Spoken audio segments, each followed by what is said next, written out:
नमस्कार मंडळी, स्टार प्रवाहावरील लग्नानंतर होईलच प्रेम या मालिकेच्या पुढील येणाऱ्या भागामध्ये आपण पाहणार आहोत की पार्थ मनोमन विचार करत असतो।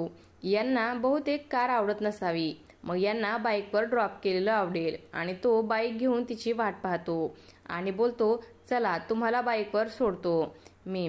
तुम्ही म्हणाल होतात ना की तुम्हाला बाईकवर जायचं आहे, तेव्हा काव्या ही आपले शब्द बदलते आणि बोलते, आता मला बाईकवर जायचं कॅन्सल झालं आहे, आता मी रिक्षाने क्लासला जाते। आणि तेव्हा पार्थला देखील अतिशय वाईट वाटू लागते।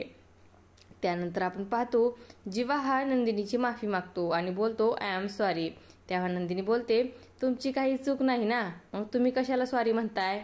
ज्यावेळेस तुम्हाला असे वाटेल की तुमचं काहीतरी चुकतंय त्यावेळेस तुम्ही सॉरी म्हटलं तर चालेल, आणि ते देखील मनापासून। आणि तेव्हा मात्र जीवा विचारामध्ये पडलेला असतो। त्यानंतर आपण पाहतो नंदिनीच्या समोर रम्या ही पार्थचे आभार मानते आणि बोलते, थँक्यू पार्थ, आज तुम्हाला बाईकने ड्रॉप केलंस।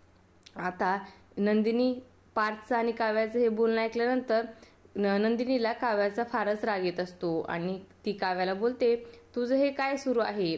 पार्थ तुझा नवरा आहे ना, तू तुझ्या नवऱ्यावर एखाद्या दुसऱ्या बाईला कसा काय हक्क गाजू देऊ शकतेस? आणि तेव्हा काव्य ही काहीच उत्तर देत नाही। आता पुढे येणाऱ्या भागामध्ये नंदिनी कशा प्रकारे पार्थ व काव्याला एकत्र आणणार व रम्याला धडा शिकवणार हे पाहणं अतिशय रंजक ठरणार आहे। अशाच मालिकांच्या नवनवीन अपडेट्स पाहण्यासाठी आपल्या चॅनेलला सबस्क्राईब करा आणि व्हिडिओ आवडला असेल तर लाईक आणि शेअर करायला विसरू नका। धन्यवाद।